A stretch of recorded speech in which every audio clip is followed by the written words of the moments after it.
Good evening, everyone, and welcome to, we are now, as of right this minute, just past halfway in term three, starting a brand new unit. So, for all those of you who are up to date and have submitted all your assessments, you've now completed 6 of 9 units, which has got to be pretty exciting for you. This is unit number 7, which is the leadership unit. We're going to go 4 weeks on the leadership topic. Then we've got two topics in term 4. One is the principles of preaching, and another one, I believe, is ethics, which we didn't do last year. We didn't do the ethics one last year. And don't start panicking about the preaching unit just yet. Believe me, it's a lot of fun. It's actually really good. And you'll all get something good out of that. Okay, well, we're going to dive straight in. So 4 weeks on the topic of leadership. Tonight, as usual, when we introduce a new topic, we're going to talk broad-based on some theory about leadership, and particularly as it relates to church ministry and Christian leadership. There's plenty of questions to ask, plenty of opportunity for people to jump in. I can see Amy there now. Hello, Amy. And yeah, let's get going. Okay. So, question number 1. Define leadership in 1 sentence or less. Meg, have you got an idea for me? Leadership in 1 sentence or less. What is it? To inspire and guide others. Inspire and guide others. That's not a bad definition at That's the all. first thing I thought of. Excellent. No, that's good. Tonya, have you got something for me? Yeah, my son's actually just recently done his leadership speeches at school. Yes. It's all about lifting others and bringing the best out of others, giving direction, but also lifting others. Yeah, sounds good to me. Lifting others is a good place to start. What about Amy? You came in 2 minutes late, so you get picked on early. Leaders are people with influence. People with influence, excellent. Somebody's been reading John Maxwell. I like it, and you can't go wrong reading John Maxwell. He's got some really good stuff on leadership. So we're going to obviously dive into this topic a bit tonight and discuss different aspects of leadership. We're going to talk about the difference between leadership and management and the difference between leadership and ministry. This in church circles, sometimes people confuse ministry with leadership. We're going to talk about their differences and where they may overlap. But I've got a quick exercise that I'd like you all to do. And I've done this exercise in many, many workplace training environments over the last 15 years. And I can already tell you, before you finish this exercise, I can already tell you which word on the screen is going to be the most chosen word. Okay, but the exercise is this. Choose your top 3 leadership qualities from the list below. So if you've got a phone in front of you, or you've got pen and paper, or you're just really good at remembering things, have a look at these qualities and write down top 3 leadership qualities that you think every leader needs to have or be good at, or what makes them a leader. I'll give you another 36 seconds.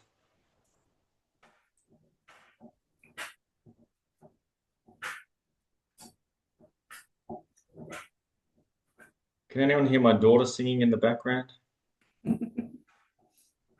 Good.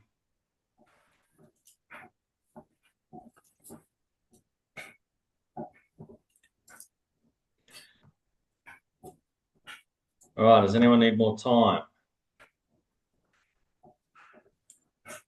All right, what I'm going to do is I'm going to jump through my list of you all here as quickly as I can and just give me your top 3. Just say them nice and clearly for everyone. First on my list is Tracy. I think I'd say vision, influence, and communication. Amy, what have you got? Integrity, humility, and accountability. Wow, disagreeing with your mum there. That's interesting. Meg, what have you got? Vision, communication, and humility. Awesome. Tonya, Vision, influence, and integrity. okay. Peter, let's see if your microphone works. Can I place a wager on the most popular first? Yeah, that didn't work too well, but that's okay. We got half of it. Okay, decision making, delegation, integrity. Yep, we got those ones. Good. Okay, Fleur, what have you got? Influence, bravery, and communication. Excellent. Glenn, Humility, vision, and influence. great. Katrina, Integrity, communication, and self-awareness. ooh, okay. And who else we got here? Glenn Williams. Vision, discipline, and decision making. Okay, very clear. I like that. Have we got both Matthews here? Is Janine there? Yes, yeah. Go ahead, Janine. Empathy, communication, and vision. Good. And I guess we've got to let Dylan have his say. Yep, thanks. Vision, decision making, and resilience. And by the way, Pete, I think if you turn like we have this because I work from home. Some people, if you turn your camera off, your connection will work better. Okay, there's some advice for Pete. You will be depriving us of your good looks, which is the only downside. So I wasn't keeping score there, but the ones I heard a lot of were vision. I heard that a lot. I heard influence a fair bit. I heard integrity a fair bit. And there was a mix of others in there, but one that always seems to be top. Every time I've done this, and I've done this in secular settings, I've done it in Christian settings. I was a workplace trainer for 10, 12 years for Telstra. I did training with Repco, Qantas, all these other Mickey Mouse companies you've never heard of. And communication, believe it or not, is almost always the number one quality that people choose that they want in a leader. And that can be surprising because it's not as exciting as some of the other qualities on the screen that are listed. But yeah, just always comes up. Employees want their leaders to be better communicators. Well, it doesn't matter what field you're in. They just wish their leader would communicate better, or they see that as a great sign of leadership. But they're all top qualities. They're all good qualities to have. If you can nail them all, then you're doing well.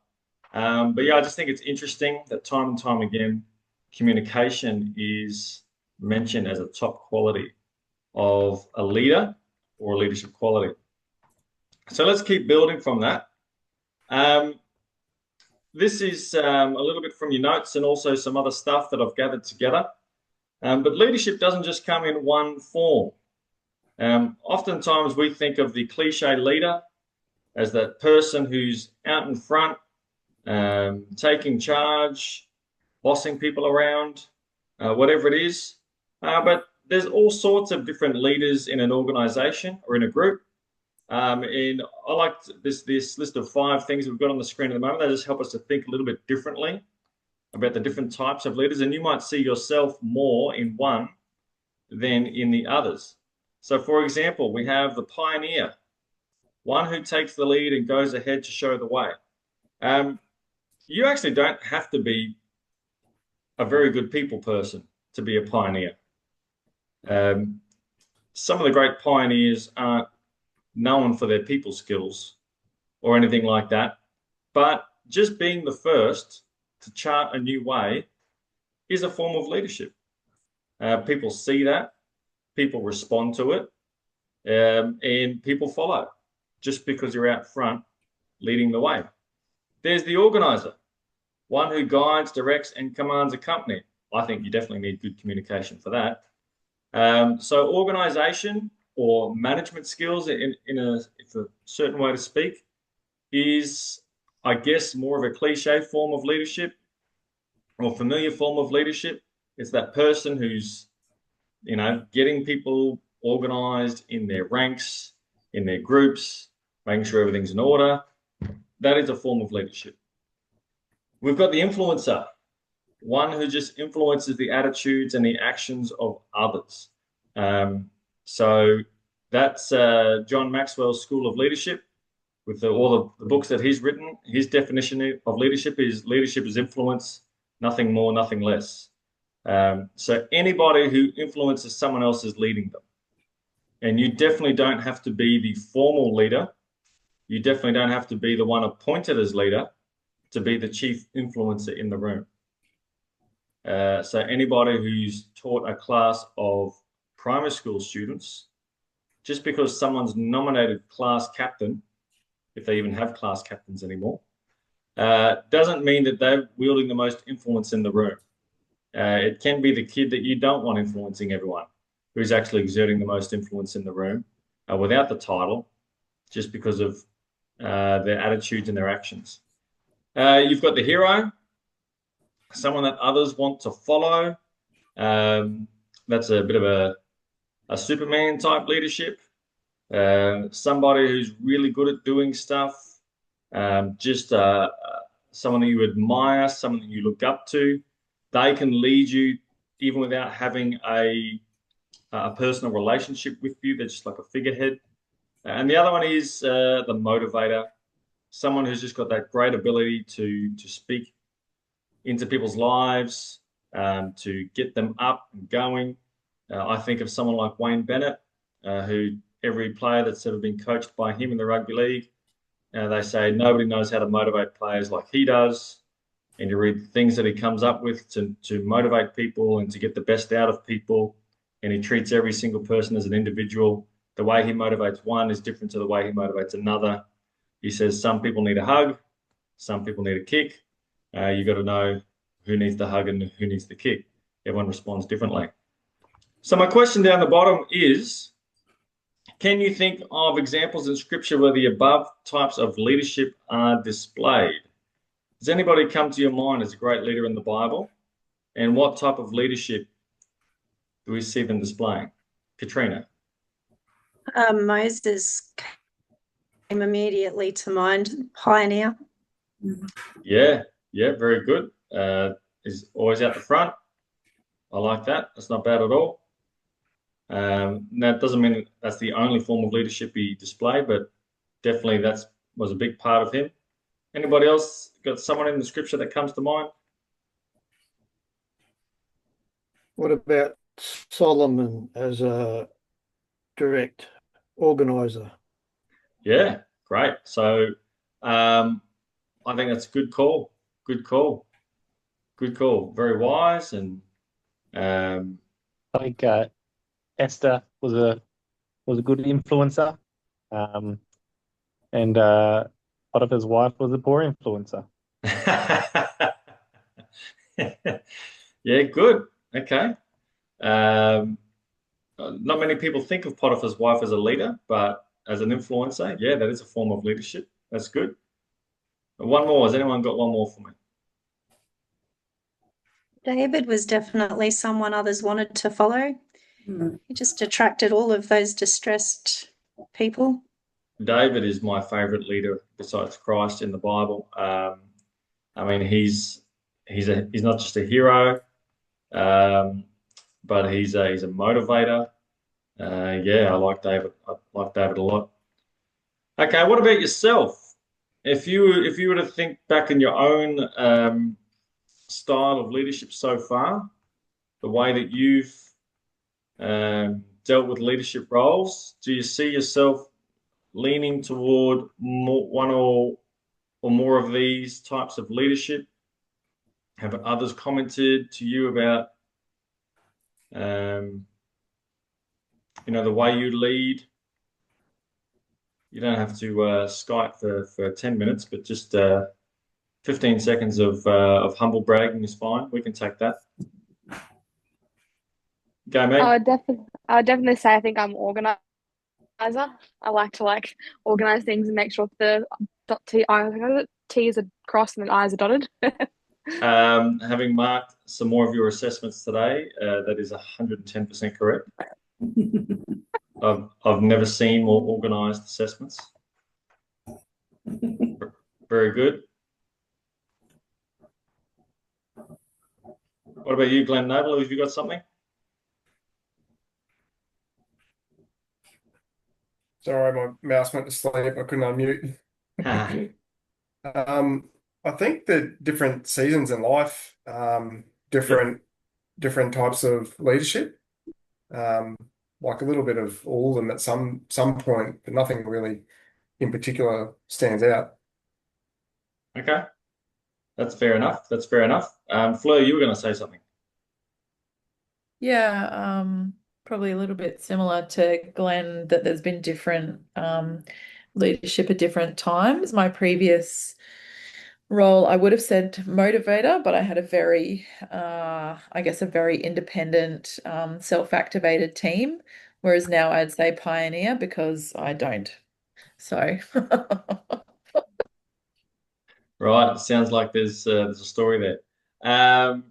But that's cool. That's cool. Generally, you find, yeah, I mean, you can adapt. Good leaders adapt, but I think it's probably one of those roles you probably feel more comfortable in, and when you can find that role that matches up with your personality and your style, it really seems to work for people. But other times, like I said, you just got to adapt to what's in front of you and make the most of it. Moving on, we've got a little bit more theory on power and leadership, and I think we had Pastor Rob or someone speaking of this at church recently. Different types of power. In fact, it might have been Jacques. I think it was Jacques about 6 weeks ago, however long ago that was. And so this is, again, from your notes and from university study courses, they teach you this in management at university, that there's different types of power that leaders exert or anyone exerts in an organization.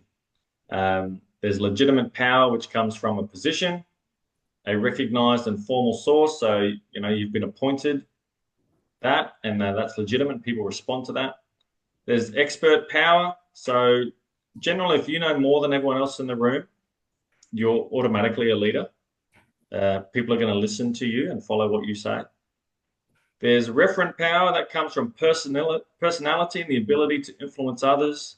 So I see King David early on. That was his style, his ability to win people to himself and to have them, swear fealty to him and join him in his exile. I think he has that sort of got that sort of loyalty from people with his personality. Reward power, that arises from the ability to be able to reward people and reward obedience. Sometimes us as parents, we have to rely on that kind of power in the home to get things done. And then there's coercive power, power that comes from the ability to penalize non-compliance. That's the power that a part of the power that police have, and it's definitely, again, parents sometimes may have to revert to coercive power every now and then if all other things fail. We need to restore some order in the home. Which of the above types of power should leaders rely on in the church? Now, that's an interesting question. Should they rely on? Ooh, I don't know if I worded that well, but that's all right. What about Dylan? What do you think? I think referent power is probably the easiest one there. I think legitimate power from the power position, especially, talking about Jacques' message you shared a little while ago, is as Australians, you look at the position of authority and you're just like, well, you're just trying to say you're better than me. So I think that referent power to influence people and share your vision and bring people along the way is a lot easier in a church environment rather than going, I'm a leader, you need to do what I say. Yeah, some good points there. So you touched on Aussie culture, and you're right. Australians probably respond to legitimate power, well, not as positively as some other cultures. We have a very low power distance in this country, which is that it's called one of the cultural dimensions that they teach at university. Like I said, Australians don't like thinking anybody's better than them. We're all on the same playing field. I don't care if you're the Prime Minister or you're the cleaner. Nobody's better than anyone else. Whereas there's other cultures like Japanese culture, legitimate power is very heavy. And if someone has that position, they're the boss and they're honored for that position, and it's a little bit different. So, yeah, some good points there. But is legitimate power in the church? Do we have legitimate power operating? Amy's nodding along. Where is it, Amy? I think that to an extent, we see legitimate power in our senior pastors. Like, those people have been assigned the position, and they've been assigned that position for a reason, and we as the church need to respect that. Yeah, very good, very good. So that comes from not only because we believe that God's chosen them for that position, but also on top of that, every church has their own political process.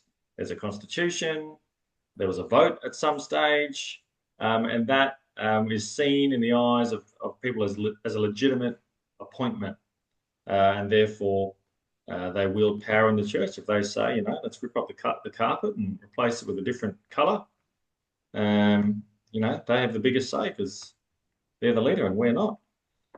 Okay. Do we see expert power operating in the church from time to time? Yeah, Tanya's nodding. Absolutely. I think, you do look to the pastors to potentially know a little bit more about certain topics than you would, just the average person that attends church. You'd hope so. Although, don't expect too much from us. But yeah, obviously, go ahead, Fleur. Yeah, I was just going to say that generally for pastor positions, if they're on staff, normally, there's the bachelor's qualification, which has been done. So there is actually a qualification normally that underpins that for a lot of pastors who are on staff. So true. And our denomination does have some minimum qualification recommendations for people in that get credentialed. It's not bachelor level, but they definitely affirm extra study. We've got our own, university as part of our denomination. But yeah, so they're big on that. But also then we also tend to get people applying for credentials late in life, sometimes in their 40s, 50s, 60s, and they might do some horse trading on a number of years in ministry and other qualifications they bring to the table. But you're right. We do affirm study. Who's talking? I was also going to say, usually there's a bit of expert power in the church because many of the younger church members will expect the elders or the people who've been there for a long time to know a fair bit about what they're talking about, and they'll come to them for advice a lot. A very good point, and yes, that does happen. Let's keep going. Let's talk about now leadership versus ministry. Okay, so leadership, I asked you to define it earlier. I've got a definition here. It says the ability to influence, guide, and inspire others to achieve a common goal, whereas ministry is a service to God and to other people in His name. So the two can overlap a fair bit, and sometimes it's a case of semantics. We're going to try and do our best tonight just to contrast them a little bit, define them and contrast them a little bit. So we're going to say that leadership is, as that definition says, it's about others and actually getting others to do the work. All right. Whereas ministry can often be about us doing the work, the gift that's on our life to get things done. Whereas leadership is about harnessing the gifts of others, right? So if you see my little two columns here, so leadership is about focusing on the gifts of others, It requires vision. It cannot be done alone if we say it's leadership, and does not require a certain ministry skill. And I'll explain that a little bit. Whereas ministry focuses on your own gift, not always does it require vision. So, for example, if my ministry, I've got a healing ministry, I just rock up. Maybe someone else has organized all this stuff for me. I just rock up and I'm here to pray and heal, and I don't necessarily need to have this vision to touch the nations or to start a school here, to start a ministry there. I can, but it's not required. I can just do ministry as I see fit, as I feel like the Lord leads. And there's all sorts of different ministries. So, it could be a helps ministry. It could be a counseling ministry. It could be, a ministry of teaching and discipleship. And again, I don't necessarily need to have a big vision for that or to sell people on the vision for that. Just as the opportunities come my way, I just say yes and I walk into it and I start executing that. Leadership cannot be done alone. Ministry can be done alone. It's not always done alone, but it can be. I don't need to get a team together to teach a course like this, for example. I'm pretty much a lone ranger. There's no one's getting paid or really helping out that much. Kath does some admin, but I'm sure if I put my mind to it, I could do that. And doesn't necessarily require leadership skill. Like I said, I'm just, if it's not other people involved, I can just do this myself. I can preach, I can teach, I could pray for people, I can feed people, whatever it is I'm doing. Now, that doesn't mean that ministries don't include leadership, because oftentimes the two go hand in hand, but it doesn't require it all the time. I can do it on my own. Ministry is about the gift that's on my life and operating in that gift. Whereas leadership is about others and getting others to do things. Now, there is obvious overlap between certain ministry gifts. For example, let's just pretend my ministry gift is organizing or administration in that sense, or my ministry gift, in a sense, is leadership, which can be a thing. Then obviously there's a lot of overlap there. Does anyone understand what I'm saying there, what I'm getting at, in the difference between leadership and ministry? Got any thoughts to share before we continue chatting? All right. Well, let's talk about some examples then that are in our local churches. Senior pastors, for example, I would say back in the 60s, 70s, 80s, the focus was on them being excellent ministers. So the ones who became famous worldwide were really famous because of their ministry gift. They were great healing evangelists, or they were great teachers of the word, or something like that. And all sorts of people might come to your mind. Whereas I think there was a bit of a shift, and there was a bit of a focus, particularly in our circles throughout the 90s and 2000s, on leadership. And you started seeing a different type of Christian, celebrity in the world. And they were really not famous for their ministries, but famous because of their leadership. And I think case in point would be Brian Houston. So has anybody heard Brian Houston preach? I won't pick on him too much. He's pretty average. He has some insightful things to say, but you wouldn't call him the Prince of Preachers.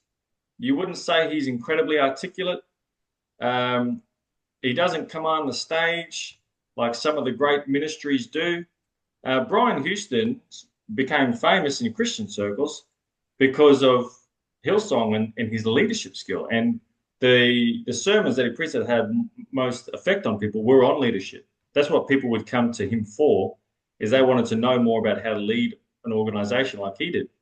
Who knows Russell Evans from Planet Shakers? Again, Russell Evans is not very articulate. Russell Evans stumbles over his words. He's not what you would call like a commanding ministry. He's very powerful when he preaches, for sure. But again, he's become famous or in Christian circles because of his great leadership skill, the Planet Shakers organization, what it's been able to achieve all around the world. Whereas I contrast them with someone like, who's famous these days? Joseph Prince. Who's another famous ministry? Joyce Meyer. Am I showing my age here? I don't know who's famous at the moment. I've been watching my obscure podcasts. I would say Stephen Furtick is one. Stephen Furtick, maybe, yeah.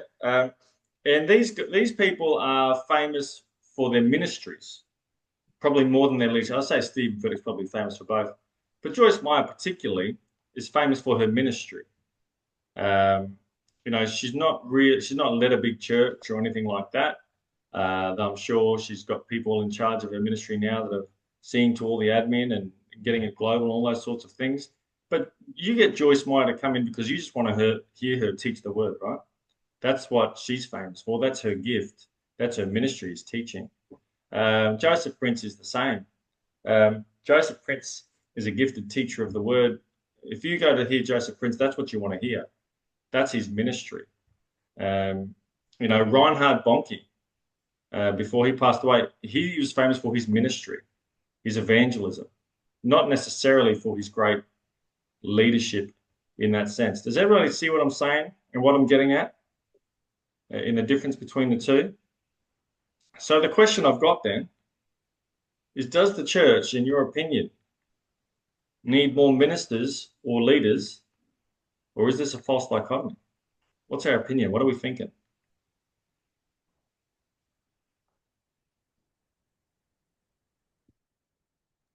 All right, let's pick on some people. I was just going to say, the scripture that comes to mind is the one about how God's given apostles, prophets, teachers, evangelists, pastors to equip saints for the work of the ministry. So it would seem that we need all the saints to be ministers. And I guess you could look at those 5 giftings as leaders who equip the saints for ministry. Yes.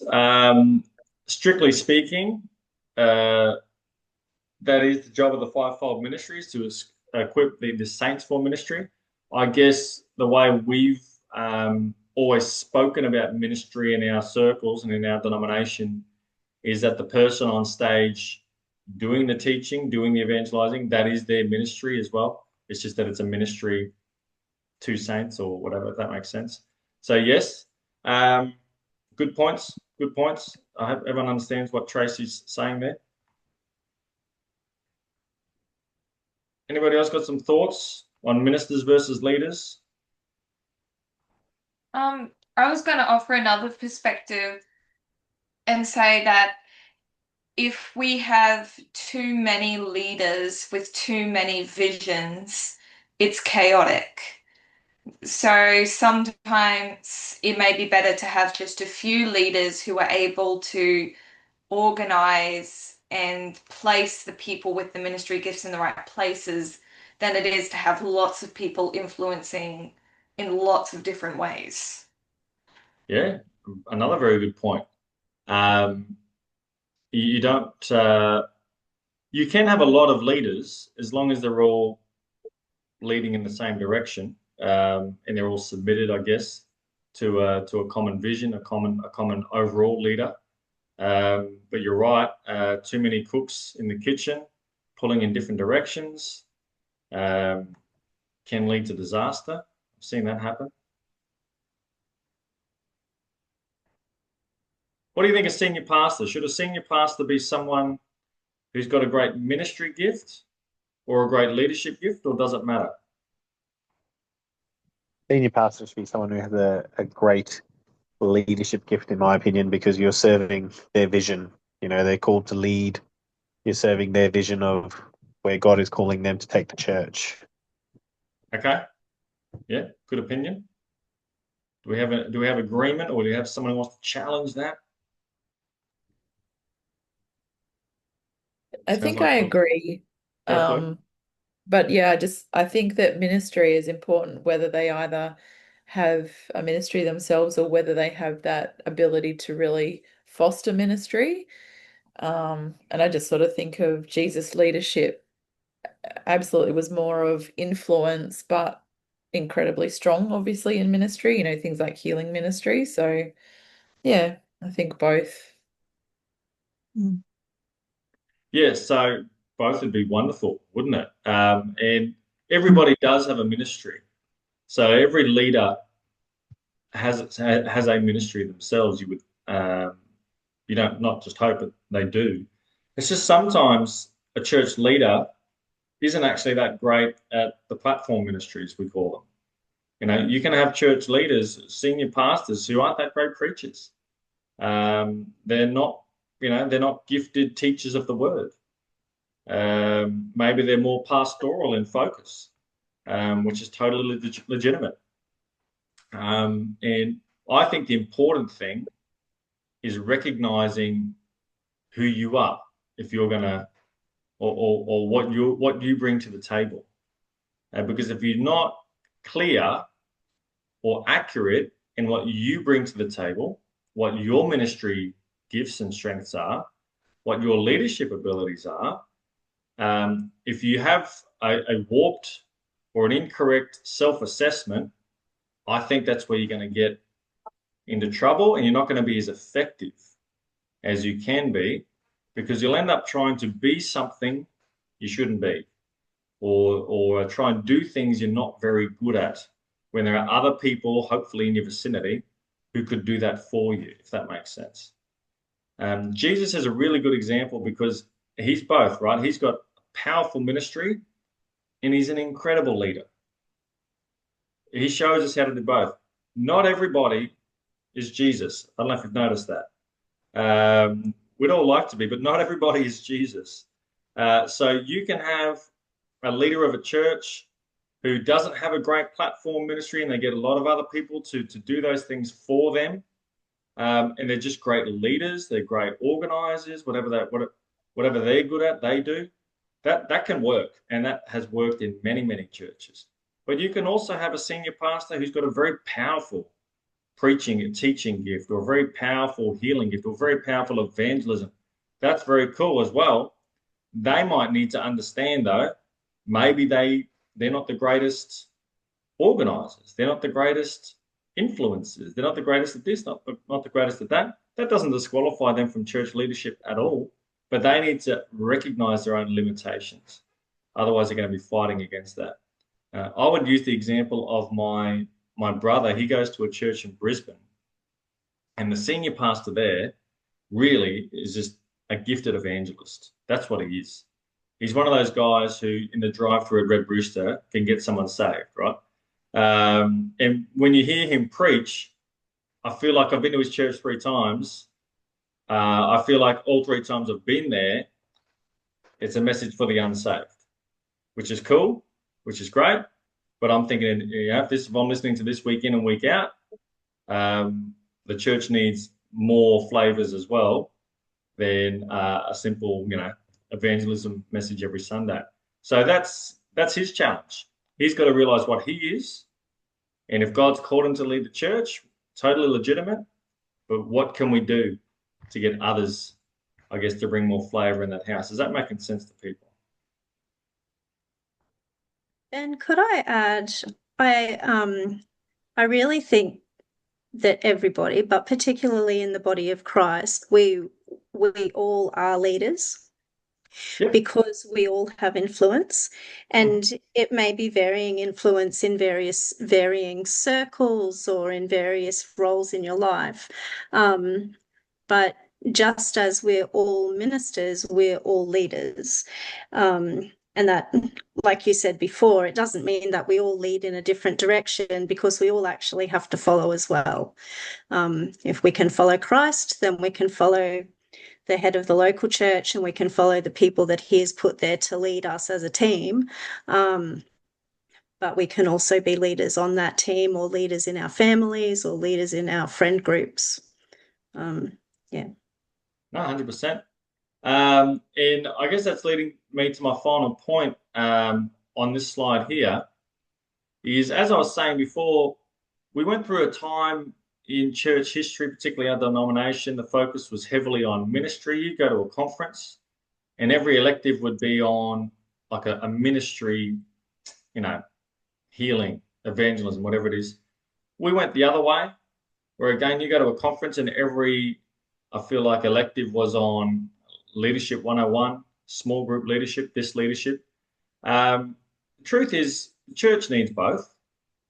A church needs powerful ministries, effective ministries to be effective in its community, but it also needs lots of leaders to, I guess, organize, to focus, to streamline those ministries. And they need leaders within ministries. They need leaders alongside ministries, because the two are so overlapped, right? And if you have an organization, a church that's way too focused on making everyone a leader, that we neglect actual effective, powerful ministry gifts, what you've got is a church where there's lots of wheels spinning, okay? Lots of people running around, organizing things, but it's like you've got a structure or a car with no engine in it. It looks good. It looks beaut.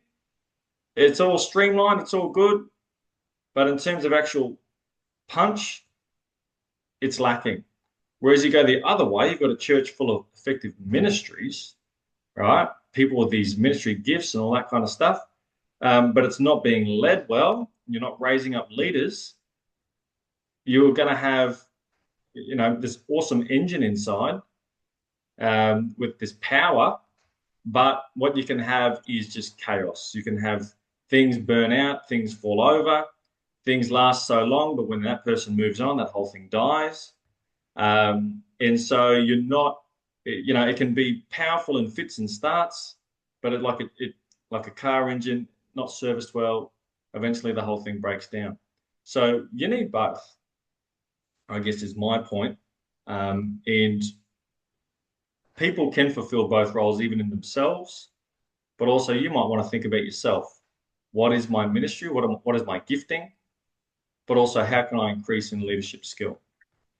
Let's keep going. Okay, let's talk a little bit more corporate world for a second. We'll talk about leaders versus managers because they talk about this all the time. So if we talked about leadership is about influencing others to achieve vision and a goal. Management is the coordination of tasks and processes to achieve a goal. Again, the two overlap. Management, some people say, is just another form of leadership. It all depends on your semantics and how you look at things. But generally, this is what the difference between the two, or what people say about the two, is that leadership embraces change, it focuses on vision, it's strategic, and it embraces risk. Whereas this typical management mindset doesn't like change. Managers just want all the ducks in a row. They want all the risks minimized. They just want things working smoothly. And at the end of the day, I want everyone happy and nothing out of place. And we'll come again tomorrow and we'll do it all again. Okay? Now that's oversimplifying things, but that's generally the difference between the two. I guess at a conceptual level. Now the question is, organizations and the church, do we need leadership? Do we need management, or do we need both?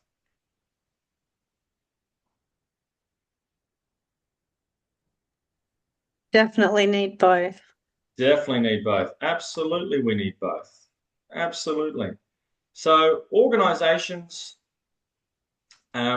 that are, heavily management, I guess, or with no leadership, they are very good at maintaining the status quo.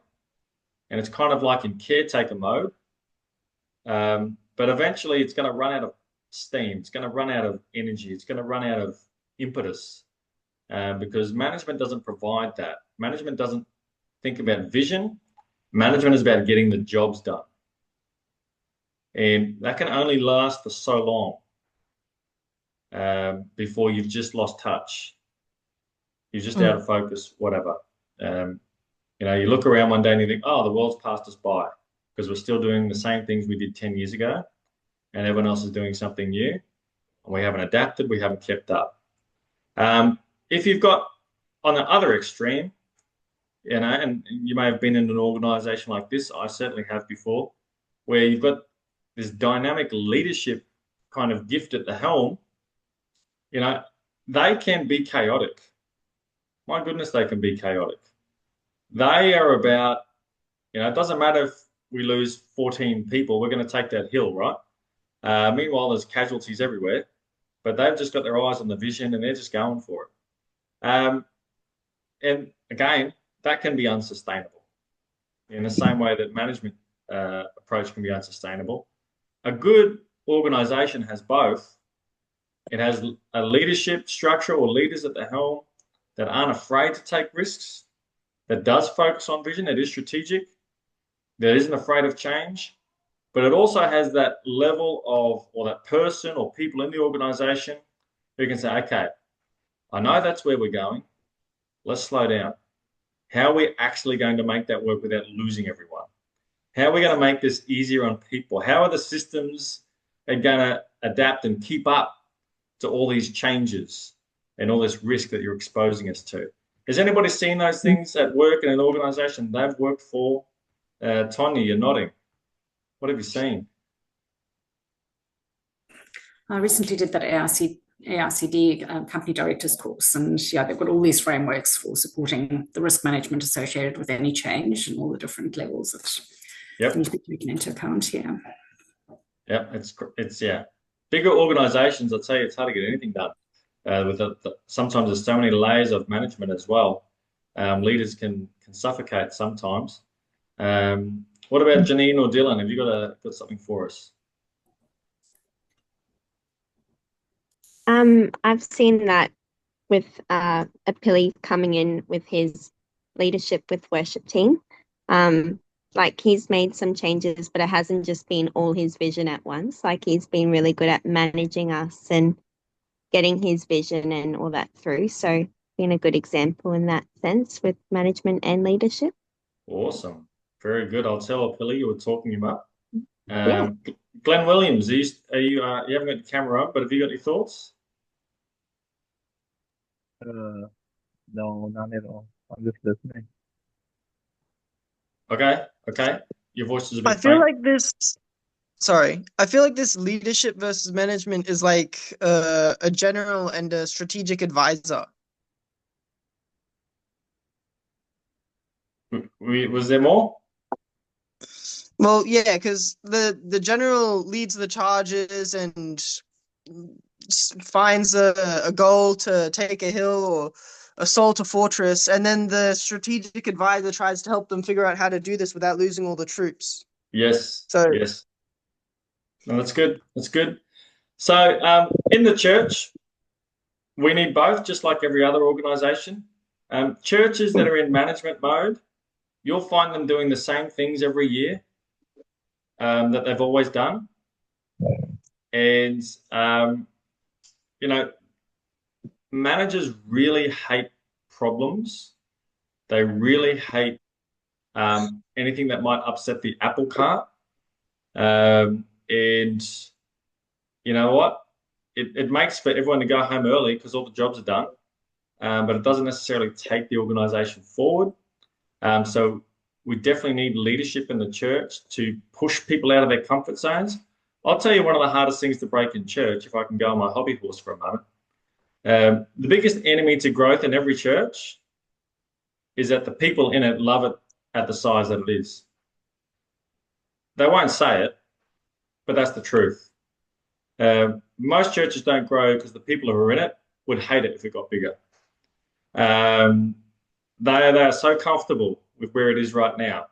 And so you need a leader in there to really rattle some cages. Just the problem is if they rattle too hard, you lose everyone. So it's a fine balance every now and then. Just got to strategically rattle every now and then. But 100% after being in church after church after church, people like knowing everyone in the church. It's a great feeling, a great community feeling when you know all the faces, and you think if the church quadrupled in size, all of a sudden, that's a scary place to be. People don't like it. So they don't even admit it to themselves, but we like it. We like a little bit of church at a certain level. It's also when you realize what church growth means, if that's the result of people getting saved, that's so messy. It's very messy. Very messy. It's a lot of hard work, I tell you. It's a lot of late nights. It's a lot more commitment. It's a lot more expense. And all the things that you were liking about the church are going to be so different. So yeah, 100%. It's very messy. And they come in with problems. Nobody comes in with all their problems solved, I've noticed. Everybody comes in with problems. Okay, let's keep going. So how important is leadership in the church? Do churches grow because of great ministries and great leadership? I think we just talked about that a fair bit. But leaders are required to unite the church behind vision, to push the church forward into uncertain territory. That's a huge thing, absolutely huge thing. Recognize and raise up ministries and leaders, to set and guard the culture. And we're going to talk about that, I think, in coming weeks, and to role model authentic Christian living. Here's the final slide for tonight, qualities of a Christian leader. And again, we're going to talk about a few of these in the next coming weeks, but I want you to think about yourself when you look at your character and your ability to lead. We had the qualities on the page before, and we talked about communication and influence and all that. All those are 100% true. But I think in Christian circles, these following things are non-negotiables. Number one, they've got to be good followers. The best leaders are the best followers. If you can't submit to the godly leadership above you, you don't make it very far in Christian leadership. Everywhere I've gotten is because I've followed. And I just encourage you with that one. They need to be teachable. I think that goes without saying. They need to be committed. There's a lot of people in church. I'm not just talking about our church, I'm talking about every church, who have so many great leadership qualities, but they're just not committed enough to be usable as a leader in the church.